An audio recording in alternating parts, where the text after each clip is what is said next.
En Morena han salido en defensa del coordinador de ese partido en el Senado, Adán Augusto López, a quien se le acusa de haber designado y sostenido, a pesar de las denuncias en su contra realizadas en el 2021 desde la Secretaría de la Defensa Nacional, a Hernán Bermúdez Requeña. Bueno, ¿quién es este hombre?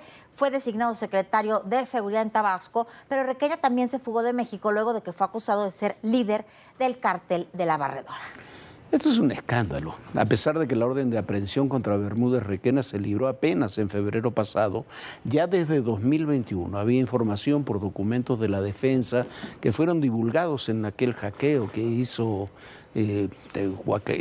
Guacamaya, aquel grupo Guacamaya, fueron divulgados y ahí se supo que estaba involucrado con ese grupo criminal.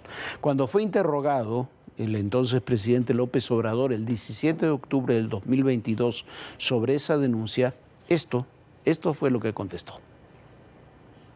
Un asunto que tiene que ver con Tabasco y con el secretario de Gobernación, Adán Augusto López, de quien, de acuerdo con informes del Centro Regional de Fusión de Inteligencia, pues hay datos que indican que las personas a las que puso al frente de la seguridad en el estado todavía como gobernador en Tabasco, como Hernán Bermúdez Requeña, quien sigue en la Secretaría de Seguridad, o como José del Carmen Castillo Ramírez y Leonardo Arturo Leiva Ávalo, quienes están también en la Policía Estatal, son señalados o que están presuntamente, son presuntos integrantes o están relacionados, se presume, con un grupo criminal, un cártel. Y lo que mencionan es que de alguna manera ellos han continuado en el cargo. Estos informes que se tienen por parte de este centro regional que llegan a la Sedena, pues no han tenido de alguna manera ninguna consecuencia. Ellos siguen en el cargo. ¿Y qué podría decir al respecto en torno? Supongo que ya habló del tema con el secretario de Gobernación, y si no, ¿qué podría decir al respecto de estos informes? Pues muy poco, la verdad. Primero que Adán es un hombre honesto, lo conozco bien. Segundo, de que hay muchos ataques de la prensa conservadora, incluyendo a Proceso, en contra nuestra. Y tercero, que la gente nos tiene confianza y saben que nunca vamos a traicionarlos. Son informes y vámonos a del desayunar. Gobierno. No, es que con ustedes no voy a poder porque es una prensa y medios de información que están dedicados por completo a atacar al gobierno. Entonces, tienen todo su derecho a informar o a desinformar, pero pues también nosotros tenemos nuestro derecho a replicar. Sí. Son informes de los propios centros regionales de inteligencia, que no es pena que usted ha dicho que se tiene inteligencia. No hay consecuencias. Hay muchísimas mañas o prácticas para golpear. El AMPA del periodismo sabe muy bien cómo hacerle, y sigue vigente la máxima de que la calumnia, cuando no mancha, tizna. Y bueno, ahí está la prueba. Lo sabían desde 2021. Estaban informados, se divulgó desde el 2022. En la plena mañanera hablaron con el presidente, le preguntaron al presidente, el entonces presidente, y dijo que era la prensa conservadora, que son mentiras, que lo que no mancha tizna, y bueno, que son campañas. Y era un informe de la Sedena. Ahora no solamente lo sigue diciendo la Sedena, lo ratificó el jefe de la zona militar apenas la semana pasada, lo dijo también desde enero pasado el gobernador de Morena, también cercanísimo amigo de López Obrador, el gobernador Javier May, que repitió, confirmó lo que ya sabíamos desde 2021. Entonces, al jefe del cártel de la Barredora, al jefe del cártel de la Barredora, un grupo que ha sembrado la violencia en Tabasco, que está involucrado en el narcotráfico, en el tráfico de gente, en el robo de combustible, lo protegieron las autoridades. Aunque no ha aparecido públicamente aún, Adán Augusto dice que él siempre, el que siempre impulsó la carrera de Bermúdez Requena, eso dicen sus allegados, no fue él, sino el hermano de López Obrador, José Ramiro, que es el actual secretario de gobierno de Javier May, que esta semana dijo que apenas estaba comenzando a aparecer la pudrición del gobierno anterior en el Estado. Un gobierno del que él también formó parte, pero no como secretario de gobierno, sino como subsecretario de gobierno. Así están las cosas en Tabasco y así están también en Morena. Qué descaro, Jorge, y además de todo cuando se le cuestiona al expresidente López Obrador sobre este tema que estaba basado en documentos oficiales, no fue que a la reportera se le ocurriera, simplemente se contesta en vez de decir, a ver, vamos a investigar qué está pasando, sobre todo para que no se siguiera deteriorando la seguridad en Tabasco como se ha deteriorado. Tabasco estaba bastante más tranquilo antes de que llegara Adán Augusto a ese estado y antes de que se convirtiera en un estado de Morena, y ahí están, simplemente pueden tomar los registros de los delitos que se estaban cometiendo. No estaba la situación como está ahora. Y el expresidente López Obrador simplemente le respondió a la reportera diciéndoles que era la AMPA del periodismo. La AMPA es el líder del cártel de la Barredora y han funcionado como AMPA quienes han protegido al líder de esta organización criminal.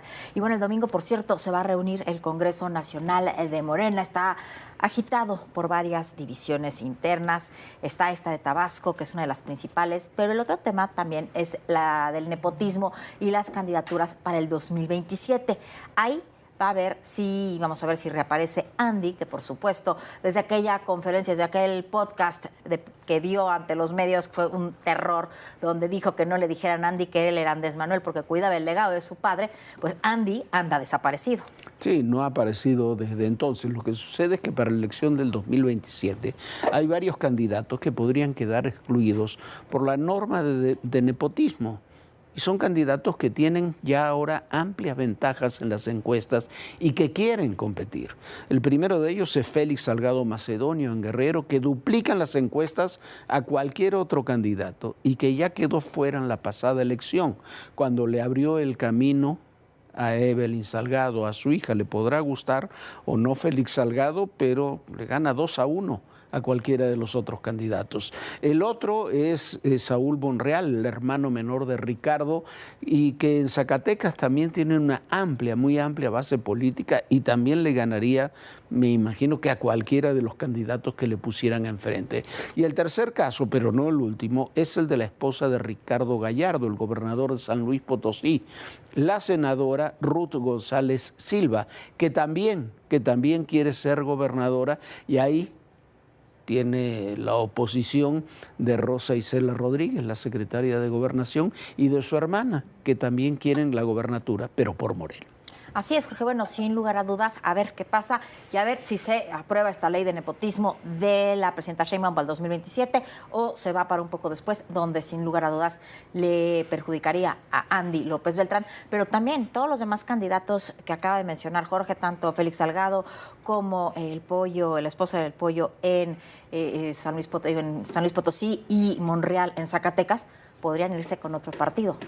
Así están las cosas en Morena, en donde simplemente pudieran decir, a ver, pues nos vamos con el Verde y ya no vamos en alianza, y pues ahí sí pasan. Y cualquiera de ellos, si no va por Morena, podría hacer alianzas, como le decía yo, con el Verde, con el PT, incluso en algunos casos podrían hacer alianzas con el PRI y lanzar sus candidaturas fuera de Morena. La presidenta Sheinbaum quiere que la norma que prohíbe las candidaturas nepotistas entre en vigor para el 2027, pero muchos quieren que Morena, que sea precisamente hasta el 2030, para que todos estos puedan pasar.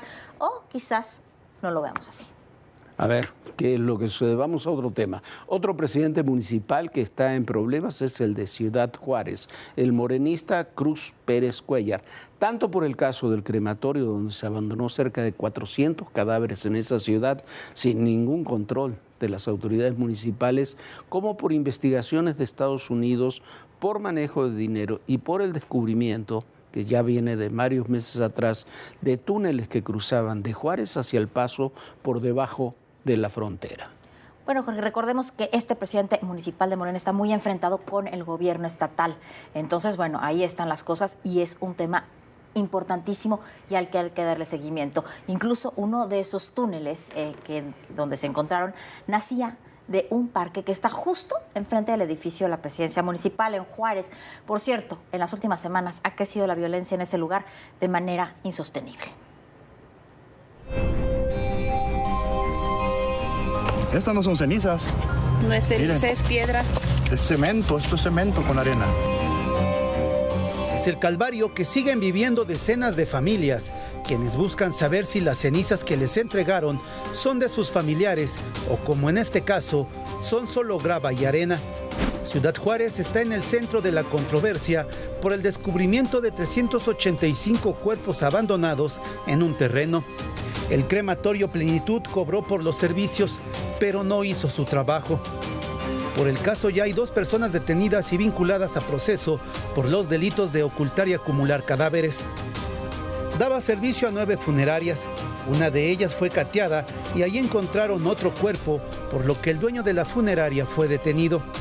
El caso genera preguntas, como es que ninguna autoridad revisó el crematorio, pese a las denuncias presentadas en 2022 por malos olores.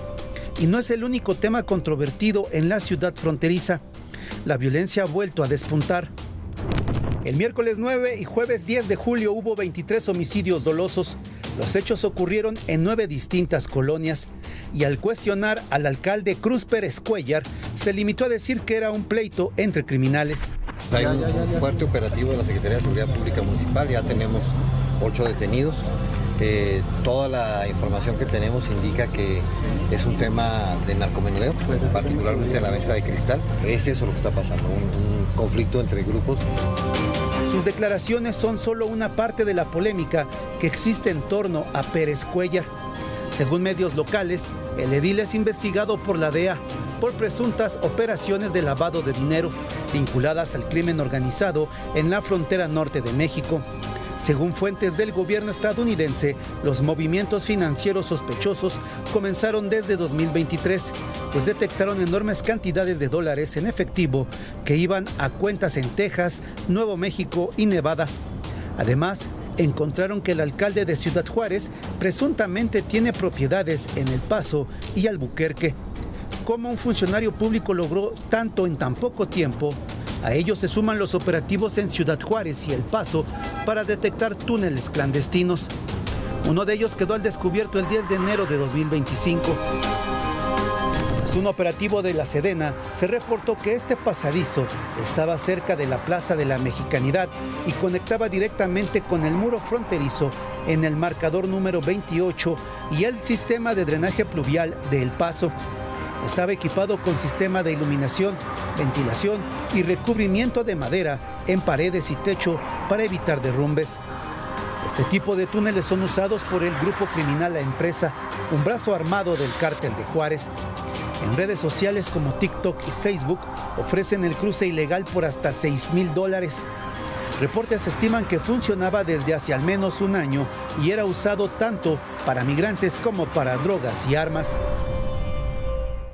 Y ayer se dio a conocer la creación del Mando Unificado de Seguridad en la zona oriente del Estado de México. El secretario de Seguridad y Protección Ciudadana, Omar García Harfuch, presentó el Mando Único Oriente, la estrategia de seguridad que abarca 11 municipios del Estado de México con altos índices delictivos, entre ellos Texcoco, Ixtapaluca, Ecatepec, Valle de Chalco, Naucalpan y Nezahualcóyotl. Este enfoque ha impulsado una participación activa de la población mediante redes vecinales y esquemas por cuadrantes, lo que ha contribuido a incrementar la confianza en las instituciones de seguridad. Detalló que en los primeros 110 días de implementación de la nueva Estrategia Nacional de Seguridad se logró una reducción del 14% en el promedio diario de homicidios dolosos respecto al periodo anterior. Hemos mantenido y profundizado esta voluntad de cooperación desde el inicio de esta administración. El Gabinete de Seguridad de las autoridades locales hemos trabajado de manera cercana, realizando operativos conjuntos que han dado como resultado detenciones y aseguramientos relevantes. Como ya lo mencionó la maestra Delfina, entre los operativos conjuntos con las autoridades mexiquenses Se han hecho operativos con el objetivo de investigar la participación de servidoras y exservidores públicos en hechos delictivos para lograr su detención y con ellos desarticular redes criminales que operan en el Estado de México. Omar García Harfuch aseguró que la estrategia se mantendrá y se ajustará según las condiciones locales, pero con un solo objetivo: recuperar la seguridad en zonas vulnerables. El Mando Único Oriente es una estrategia de seguridad coordinada entre el gobierno federal, estatal y municipal para reforzar la presencia de cuerpos policíacos. El objetivo es trabajar juntos con más patrullajes, inteligencia y recursos para reducir la violencia, especialmente de los homicidios, y mejorar la seguridad. Del que somos el primer país exportador. Renunció, ¿por qué? Porque no estaba de acuerdo.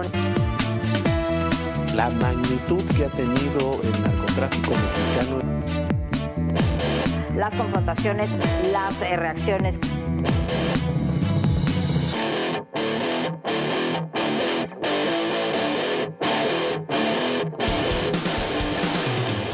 Y cada vez que se quiere solucionar un problema, regulando y prohibiendo, congelando y castigando, con intervención discrecional del gobierno, ese problema se agrava sin duda. Bueno, la jefa de gobierno capitalino, Clara Brugada, ha puesto en su agenda el tema de la gentrificación que generó en parte por una mala decisión de López Obrador cuando él era jefe de gobierno en la Ciudad de México, cuando el presidente López Obrador puso el famoso Bando 2 que limitaba la creación de edificios para vivienda. Brugada ahora ha decidido impulsar un programa que no tiene posibilidad alguna de funcionar, pero sí puede agudizar las limitaciones de vivienda en la Ciudad de México y terminar por destruir muchas zonas de la ciudad.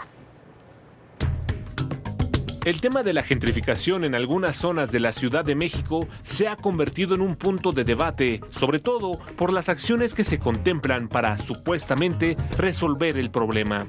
Lo que busca el régimen morenista es atentar contra la propiedad privada. El miércoles, el gobierno de la ciudad presentó el Bando 1.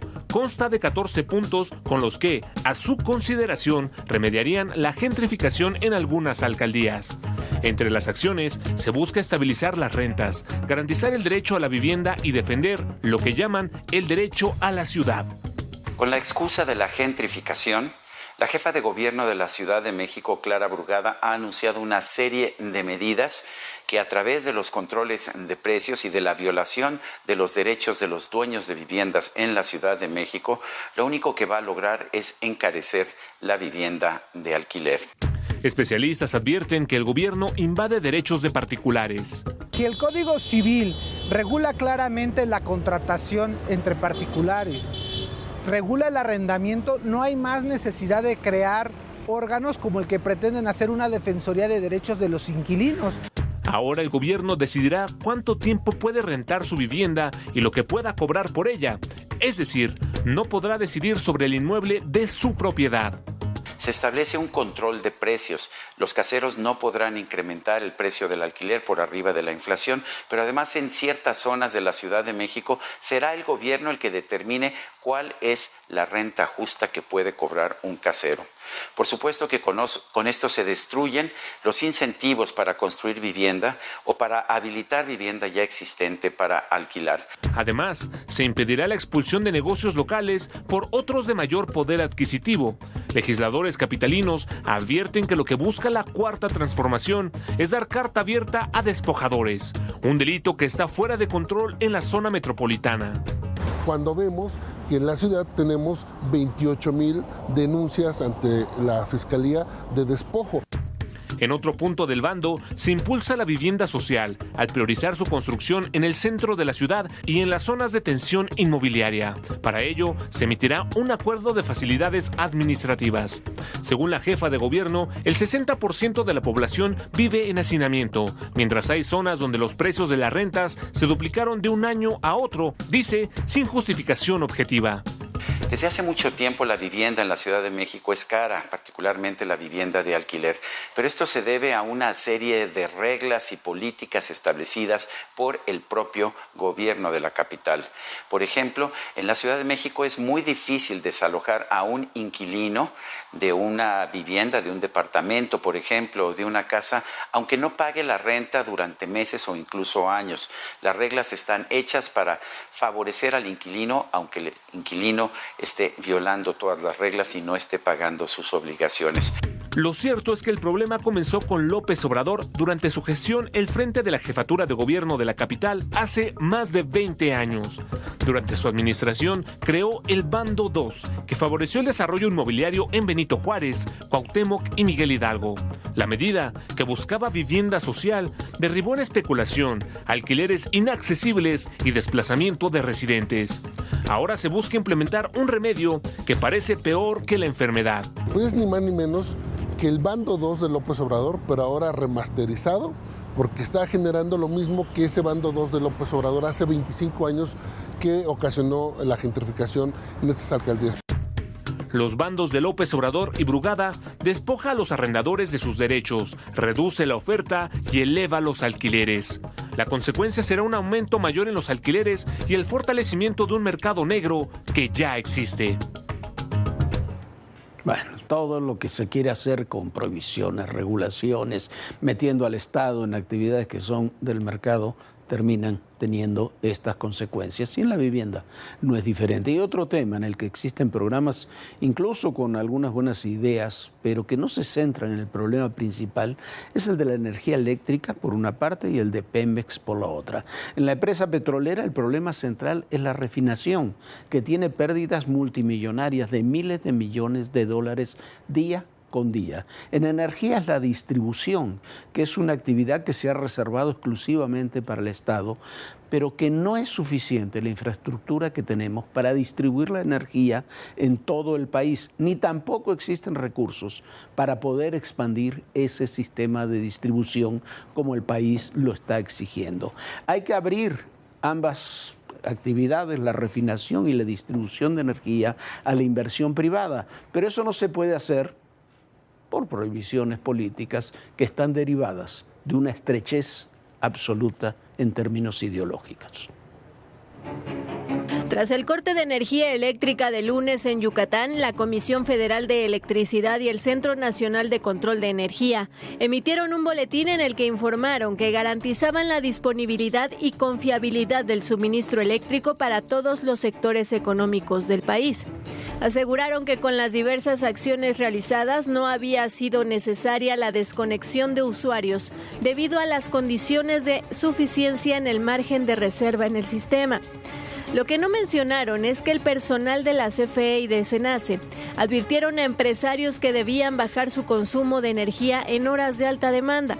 De lo contrario, sufrirían cortes. Expertos en el tema señalan que en realidad no se cuenta con energía eléctrica suficiente para sostener el desarrollo del país. El déficit energético en México es una preocupación creciente frente al aumento sostenido de la demanda de electricidad impulsada por el desarrollo industrial y el crecimiento poblacional. En la actualidad, México posee una capacidad de generación de 87.863 megawatts. Si bien es suficiente para cubrir la demanda máxima de 50.268 megawatts, el problema radica en que la infraestructura de transmisión y distribución es insuficiente. Además, la cifra no incluye futuras expansiones industriales, la electrificación de sectores como el transporte ni la transición hacia fuentes de energía más limpias. El déficit energético pone en riesgo el arribo de nuevas empresas, sobre todo las de alto valor agregado y consumo intensivo de energía, muchas de las cuales son la economía del futuro. Pese a este panorama, este jueves el gobierno de México aseguró que la CFE cuenta con la capacidad para atender la demanda nacional. Además, anunció en los próximos 3 años se inaugurarán 8 centrales eléctricas, además de 74 nuevos proyectos de línea de transmisión. La secretaria de Energía, Luz Helena González, señaló que tienen la encomienda de atender en el corto plazo las posibles causas de una irrupción en el servicio de energía eléctrica. Entre ellas estaría la falta de generación de energía, problemas de suministro por daños en la infraestructura de transmisión y de distribución, pero también causas que no son previsibles como eventos climáticos extremos, sismos o daños por fauna, accidentes o incluso actos vandálicos. Lo cierto es que proyectos como el Plan México no podrán desarrollarse con carencias energéticas. Especialistas indican que la inversión privada es fundamental para ampliar la capacidad de generación, modernizar la infraestructura eléctrica y garantizar la seguridad energética.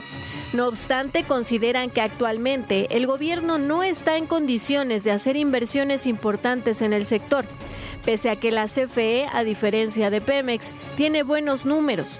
El panorama político y económico no favorece la inversión en infraestructura energética ni la seguridad jurídica que requieren los inversionistas. La clave está en invertir en la distribución de energía. Es ahí donde se deberían buscar mecanismos que incentiven la inversión privada. Es como lo que sucede con Pemex Refinación. Si no se toman medidas de fondo en la refinación, nunca se podrá sanear a Petróleos Mexicanos. Los resultados de Pemex al cierre de 2024 evidenciaron que su oneroso rescate y el modelo orientado a la refinación fracasaron. Las pérdidas se concentran fundamentalmente en Pemex Transformación, la división encargada de la refinación, las cuales fueron por 585,000 millones de pesos, que representan el 95% del total de sus pérdidas.